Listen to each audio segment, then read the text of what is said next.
Hello everyone, स्वागत है आपका मेरे ऑनलाइन यूट्यूब चैनल संकल्प मैथ क्लासेस में। स्टूडेंट्स, इस क्लास के माध्यम से मैं क्लास 10th के हिंदी मीडियम के विद्यार्थियों को मैथ की क्लास करवा रहा हूं। उम्मीद करता हूं आपको ये वीडियो पसंद आ रही होगी। तो आइए इसी उम्मीद के साथ शुरू करते हैं आज का अपना लेक्चर। इसके पहले वाले वीडियो में हमने एक्सरसाइज 3.1 का जो पहला क्वेश्चन था वो सॉल्व कर लिया था। आज हम एक्सरसाइज 3.1 के जो बचे हुए दो क्वेश्चन है उसको यहाँ सॉल्व करेंगे। तो सेकंड क्वेश्चन हम सबसे पहले सॉल्व करते हैं। क्रिकेट टीम के एक कोच ने 3900 रुपए में 3 बल्ले तथा 6 गेंदें खरीदी। बाद में उसने एक और बल्ला तथा उसी प्रकार की 2 गेंदें 1300 रुपए में खरीदी। इस स्थिति को बीजगणितीय रूप और ज्यामितीय रूप में आपको क्या करना है, व्यक्त करना। ठीक है, बुक की रेफरेंस में फिर से बता देता हूँ।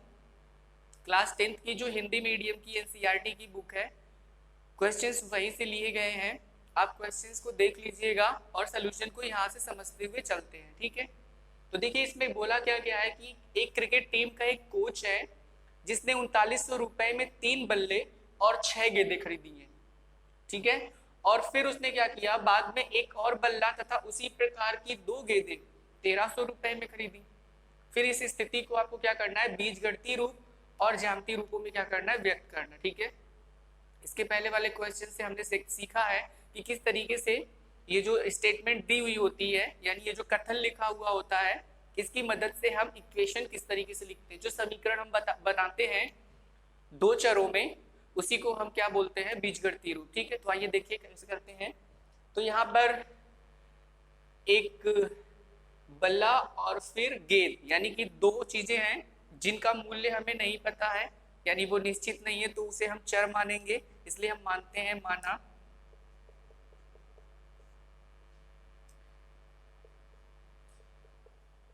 एक बल्ला जो है उसका मूल्य जो है वो है रुपए x तथा एक गेंद का मूल्य जो है वो है रुपए y।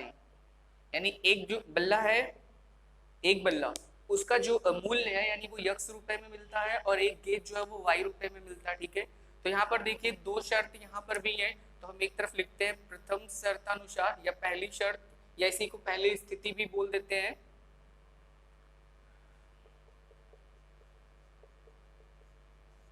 और एक तरफ लिखते हैं द्वितीय शर्तानुसार।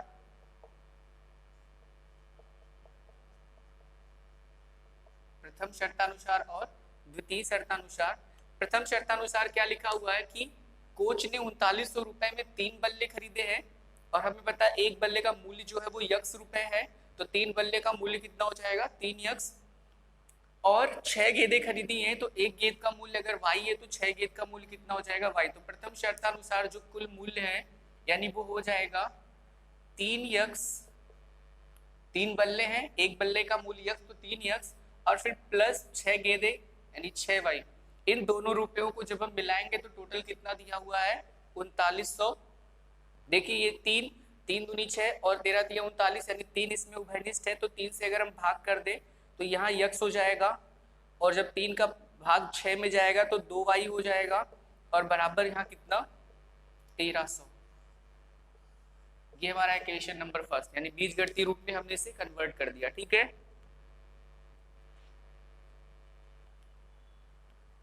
ये किस तरीके से इसको इस रूप में लिखा गया आपको समझ में आ गया होगा। यहाँ जो चीज कॉमन होती है उसे हम हटा देते हैं, तो यहाँ 3 कॉमन है, 3 हटा दीजिए, 13 3 39, तो 3 जो बचे हुए हैं वो हट जाएंगे, तो फिर यही बचेगा, यानी x प्लस 2y बराबर 1300। ठीक है, यानी जो उभयनिष्ठ चीजें होती हैं समीकरण से हटा दी जाती है। ठीक, द्वितीय शर्त क्या है, उसने एक और बल्ला, यानी एक बल्ला अगर एक बल्ला लेगा वो, तो वो x रुपए में मिलेगा, तथा उसी प्रकार की 2 गेंदें, तो एक गेंद उसी प्रकार की बोला, इसका मतलब रेट वही रहेगा। तो अगर एक गेंद y रुपए में मिलता है तो 2 गेंद कितने में मिलेगा, 2y में। इन दोनों रुपयों को अगर हम मिला दे तो कुल जो अमाउंट होगा यानी कुल मूल्य कितना हो जाएगा, वो दिया हुआ है 1300। बस यही हमारा सेकंड हो जाएगा। यानी फर्स्ट जो बीजगणितीय रूप है वो x प्लस 2y बराबर 1300 और दूसरा भी x प्लस 2y बराबर कितना आ गया 1300। यानी ये दोनों ही समीकरण आपस में क्या है, एक जैसे, ठीक है। अब बात समझ में आई आपको? तो बीजगणितीय रूप में हमने इसे कन्वर्ट कर दिया। अब बचता क्या है, ज्यामितीय रूप। तो ज्यामितीय रूप में कन्वर्ट करने के लिए मैंने आपको 3 स्टेप बताए थे। उन तीनों स्टेप को फॉलो करते हुए हम इस बीजगणितीय रूप को किस में बदल देंगे, ज्यामितीय रूप में बदल देंगे, ठीक है। देखिए स्टूडेंट्स, यहाँ पर एक ही जैसे दोनों समीकरण हैं, इसीलिए जो ज्यामितीय रूप बनेगा वो एक ही रेखा होगी, एक ही रेखा होगी इसके लिए भी और इसके लिए भी, ठीक है। क्योंकि दोनों समीकरण एक जैसे हैं, इसलिए ज्यामितीय रूप में बदलते समय हम केवल एक ही समीकरण को ज्यामितीय रूप में बदलेंगे। इससे हमारा दोनों रिप्रेजेंट हो जाएगा, प्रदर्शित हो जाएगा, ठीक है। आई थिंक आपको बात समझ में आ रही है। Very good students. इसके अलावा अगर आपकी कोई क्वेरी होगी, कोई सवाल होगा, तो आप मुझे कमेंट बॉक्स में लिखिए। मैं आपके सारे सवालों का उत्तर देने के लिए कोशिश करूंगा, ठीक है।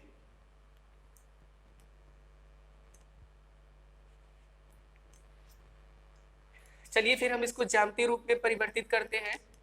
ये मैं हटा देता हूं।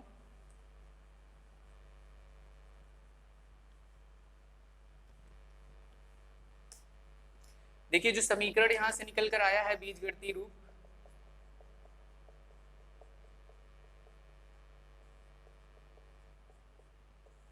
वो है x प्लस 2y और बराबर कितना, 1300, ठीक है। ठीक, अगर हम थोड़ा सा और देखें तो इसको x प्लस 2y माइनस 1300 बराबर 0 है, क्योंकि हमको ax plus by plus c के रूप में लिखना होता है, तो हम इसे समीकरण आंसर में हम इसको लिखेंगे, ठीक है। यानी x प्लस 2y माइनस 1300 और बराबर कितना, 0, ये, ठीक। ये भी सही है, ये जो ऊपर लिखा हुआ ये भी वही समीकरण है, ये भी वही समीकरण है, बस हम इसको थोड़ा सा ax plus by plus c equals to 0 के रूप में रिप्रेजेंट किए हैं, ठीक है। दोनों ही आंसर सही हैं, आप इसे भी लिख सकते हैं, इसे भी लिख सकते हैं। तो ये हो गया हमारा x plus 2y minus 1300 equals to 0। हमने दूसरा समीकरण इसलिए नहीं लिखा क्योंकि दोनों एक जैसे ही हैं, ठीक है।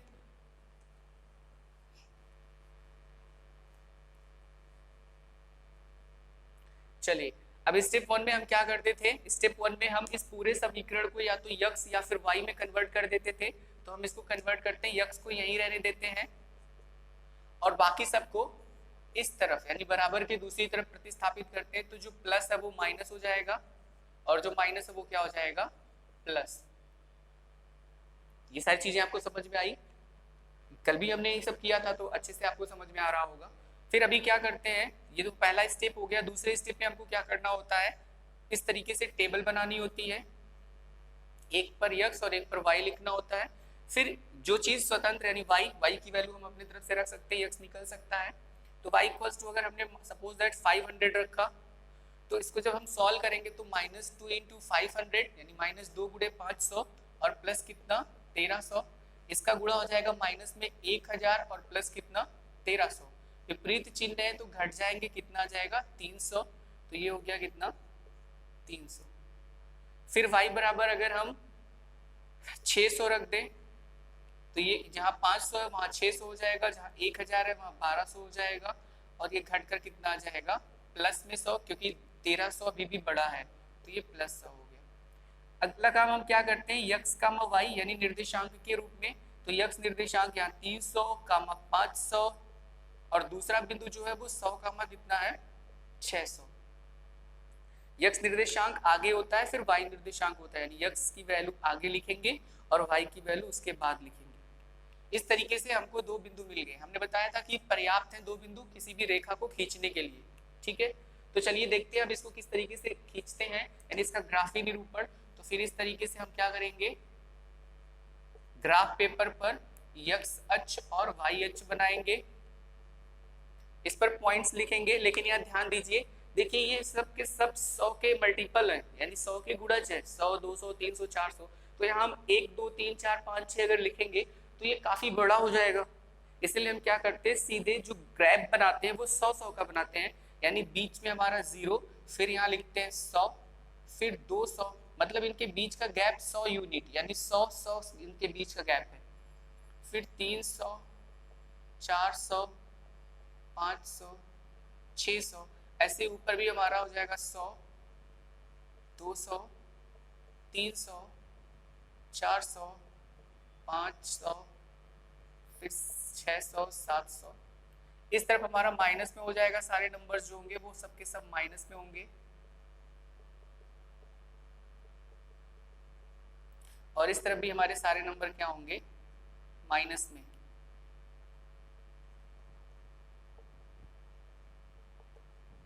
ठीक है, ये इस तरीके से। अब देखिए जो पहला बिंदु है 300 कामा 500, इसका मतलब यक्स अक्ष पर जो निर्देशांक है वो 300 है और वाई अक्ष पर 500, यानी कि 300 और ये हो गया अपना 500। तो पॉइंट जो मिला ये हो गया 300 कामा 500। दूसरा है वो 100 कामा 600, यानी 100 कामा 600। तो फिर इस तरीके से ये 100 कामा 600, ये हो गया हमारा 100 और कामा कितना 600। एक्स निर्देशांक पर 100 है और वाई निर्देशांक पर कितना 600। तो इन दोनों को मिलाते हुए हम एक लाइन ड्रा कर दें इस तरीके से। यही हमारा हो जाएगा x प्लस 2y और माइनस कितना 1300 बराबर कितना 0। आप इसको ग्राफ पेपर पर सॉल्व करेंगे तो क्लियर यानी स्पष्ट रूप से सारे पॉइंट्स सही से दिखेंगे। ठीक है, और फिर लाइन भी एकदम सही से बनेगी। ठीक, आई थिंक आपको ये बात समझ में आ गई। ठीक है, सबसे पहले ये जो पॉइंट्स यहाँ रहते हैं इसको ग्राफ पर रिप्रेजेंट करते हैं। 300 कामा 500 यानी x निर्देशांक 300, y निर्देशांक 500। 100 कामा 600, x निर्देशांक 600 100 और y निर्देशांक 600 मिला दीजिए, बन गया। ठीक है, आई थिंक आपको समझ में आ गया। तो ये हो गया कौन सा रूप, ज्यामितीय रूप। ये कौन सा रूप हो गया, ज्यामितीय रूप। तो हमने ज्यामितीय रूप और बीजगणितीय रूप दोनों रिप्रेजेंट कर दिया। आई थिंक आपको बात समझ में आ गई होगी। Very good. चलिए अब लास्ट यानी थर्ड क्वेश्चन देख लेते हैं। चीजें आसान है, आप एक दो बार प्रैक्टिस करेंगे सब कुछ बड़े आराम से आपको समझ में आ जाएगा। ठीक है, तो क्वेश्चन नंबर थर्ड,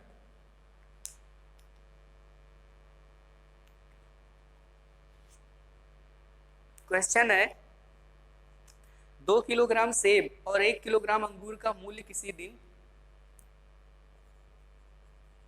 2 किलोग्राम सेब और 1 किलोग्राम अंगूर का मूल्य किसी दिन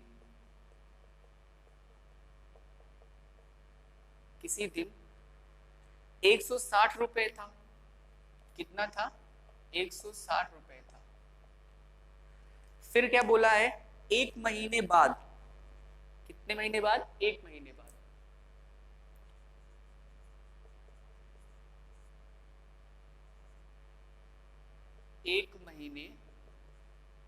बाद एक महीने बाद 4 किलोग्राम सेब और 2 किलोग्राम अंगूर यानी 4 kg, 4 किलोग्राम सेब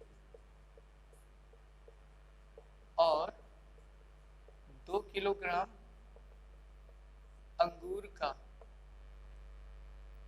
मूल्य जो है वो 300 रुपए, मूल्य 300 रुपए हो जाता है। कितना हो जाता है, 300 रुपए हो जाता है। फिर क्या बोला है, इस स्थिति को बीजगणितीय तथा ज्यामितीय रूप में, इस स्थिति को बीजगणितीय तथा ज्यामितीय रूप में व्यक्त कीजिए। ठीक है, आई थिंक आपको क्वेश्चन समझ में आ रहा होगा। एक बार इसको एक्सप्लेन करते हैं। देखिए यहां बोला है 2 किलोग्राम सेब और 1 किलोग्राम अंगूर का मूल्य जो है वो किसी दिन कितना है, 160 रुपए था। ठीक है, कितना था, 160 रुपए। 2 किलोग्राम सेब और 1 किलोग्राम अंगूर। फिर बोल रहा है कि एक महीने बाद 4 किलोग्राम सेब और 2 किलोग्राम अंगूर का मूल्य जो है वो कितना हो जाता है, 300 रुपए। इस स्थिति को बीजगणितीय तथा ज्यामितीय रूप में आपको क्या करना है, व्यक्त। ठीक है, तो फिर से वही सारा काम। यहाँ देखिए अंगूर का मूल्य और सेब का मूल्य निश्चित नहीं है, इसलिए उसे चर में मानेंगे। तो माना 1 किलोग्राम सेब का मूल्य जो है वो रुपए कितना है, यक्स तथा 1 किलोग्राम अंगूर का मूल्य जो है वो कितना है, रुपए वाई। अब फिर से यहाँ पर दो कंडीशन है, यानी प्रथम शर्तानुसार और द्वितीय शर्तानुसार। प्रथम शर्तानुसार और द्वितीय शर्तानुसार। अब प्रथम शर्तानुसार इसने क्या बोला है, 2 किलोग्राम सेब और 1 किलोग्राम अंगूर का कुल मूल्य कितना था, 160। तो अगर 1 किलोग्राम सेब यक्स का मिलता है तो 2 किलोग्राम सेब 2 यक्स रुपए का मिलेगा। 1 किलोग्राम अंगूर अगर वाई रुपए का मिलता है तो 1 किलोग्राम वाई, यानी कि मूल्य जो हो जाएगा वो हो जाएगा 2x प्लस वाई। 2 किलोग्राम सेब और 1 किलोग्राम अंगूर का कुल मूल्य 2x प्लस वाई और बराबर कितना, 160। ये हो जाएगा 2x प्लस वाई, इसको जब इधर लाएंगे तो माइनस 160 बराबर कितना, 0। बीजगणितीय रूप में कन्वर्ट हो गया। कितना आसान है ना, बहुत आसान है। एक दो बार प्रैक्टिस करेंगे तो बड़े आसानी से आप सवालों को सॉल्व कर ले जाएंगे। ठीक है, दूसरा क्या बोला है यहाँ पे, 4 किलोग्राम सेब और 2 किलोग्राम। अगर 1 किलोग्राम सेब आपका यक्स रुपए का है तो 4 किलोग्राम सेब कितने का होगा, 4 यक्स रुपए का। 1 किलोग्राम अंगूर वाई रुपए का है तो 2 किलोग्राम अंगूर 2 वाई रुपए का। इन दोनों को मिला देंगे तो कुल मूल्य, और कुल मूल्य कितना है, 300। 2 यहाँ कॉमन है क्योंकि 2 4 2 से भी कटता है, 300 भी 2 से कट जाएगा, 2 भी 2 से कट जाएगा, तो 2 हटा दीजिए तो 2 से जब हटाएंगे तो भाग होगा, तो यहाँ 2x हो जाएगा, 2 का 2 में भाग करेंगे तो 1 बचेगा, नहीं y, और यहाँ कितना 150। इसको इस तरफ करेंगे तो 2x प्लस वाई माइनस कितना 150 यानी 150 और बराबर 0। ये हमारा इक्वेशन फर्स्ट हो गया, इक्वेशन सेकंड हो गया, बीजगणितीय रूप में कन्वर्ट हो गया। इजी है ना, बहुत आसान है। चलिए अब बीजगणितीय रूप में कन्वर्ट हो गया तो बिना टाइम वेस्ट किए ज्यामितीय रूप में इसको कन्वर्ट करते हैं। ज्यामितीय रूप में कन्वर्ट करना आप सबको अब तक आ ही गया होगा।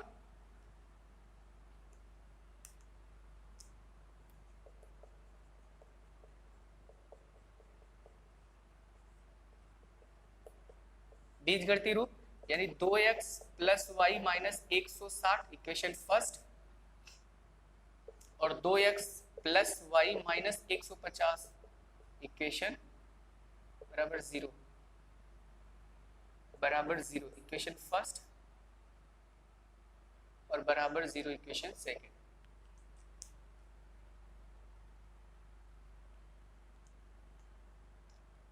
ठीक है,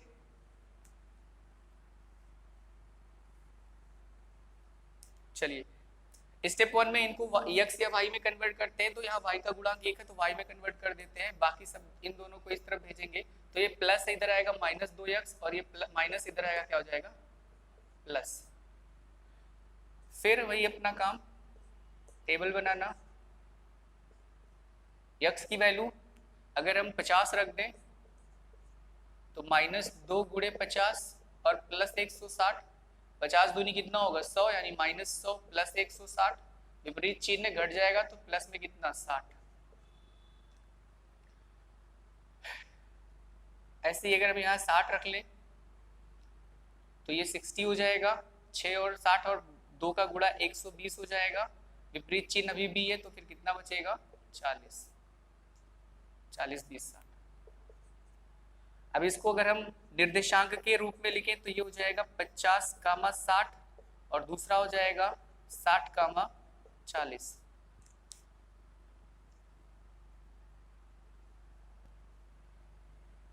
ठीक है, x निर्देशांक पहले होता है, y बाद में, x पहले y बाद में। यहाँ भी सेम वही काम करेंगे तो y इक्वल्स टू इन दोनों को जब इधर भेजेंगे तो ये प्लस से इधर जाएगा माइनस 2x और ये माइनस से क्या हो जाएगा प्लस। फिर से वही अपना x कम और y में टेबल बनाएंगे। x के प्लेस पर अगर हम 50 रख देते हैं तो 50 और 2 का गुणा 100 यानी माइनस में 100 और प्लस 150। अब देखिए विपरीत चिन्ह तो यहाँ बचेगा 50। 60 रख दीजिए तो कितना हो जाएगा, 60 रखने पर तो 6 दूनी 12 यानी माइनस 120 और प्लस 150, तो विपरीत चिन्ह तो कितना बचेगा 30। अब यहाँ पर भी x कामा y के रूप में निर्देशांक के रूप में लिखेंगे तो पहला 50 कामा 50 और दूसरा है 60 कामा 30।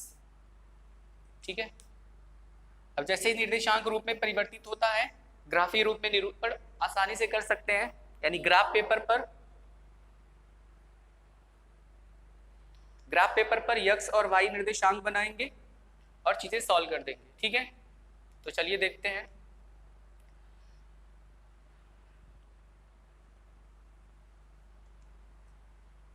पॉइंट हम यहाँ लिख लेते हैं, एक्स कामा वाई के रूप में जो मिला है 50 कामा 60 और 60 कामा कितना 40। आपको ये दोबारा लिखने की जरूरत नहीं है, आप इसी के नीचे बना लीजिएगा, क्योंकि ये बोर्ड छोटा है तो पूरा आता नहीं है, इसलिए हमको हटाना पड़ता है। आप अपने नोटबुक में उसी के नीचे लिखिएगा। यहाँ पर एक्स कामा वाई के रूप में जो दूसरा है हमारा, उसमें है 50 कामा 50 और दूसरा है 60 कामा कितना 30।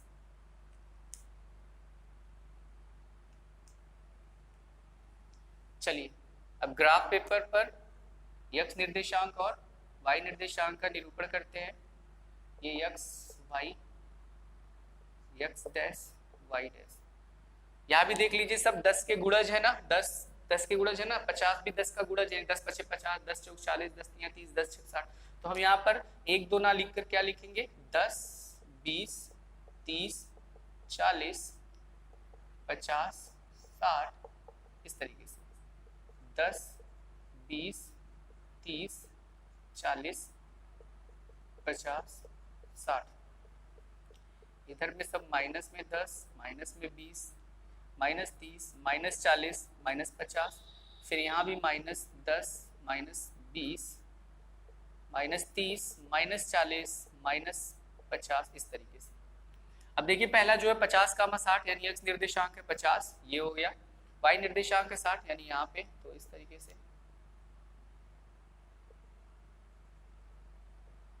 ये पॉइंट हमको मिला 50 कामा 60। दूसरा है 60 कामा 40 यानी एक्स निर्देशांक 60 और वाई निर्देशांक 40, तो इस तरीके से आप जब स्केल वगैरह से खींचेंगे तो सही से सब हो जाएगा। ये हो गया कितना 60 कामा 40 यानी एक्स निर्देशांक है 60 और वाई निर्देशांक है कितना 40। मिला के एक लाइन बना दीजिए बस। ये लाइन है हमारा कौन सा, 2x प्लस वाई माइनस 60 बराबर कितना 160 बराबर कितना 0।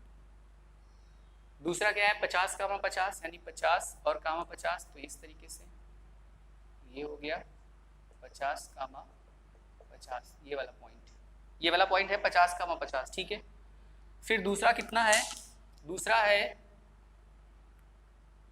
60 कामा 30 यानी 60 कामा 30, तो 30 ये है हमारा,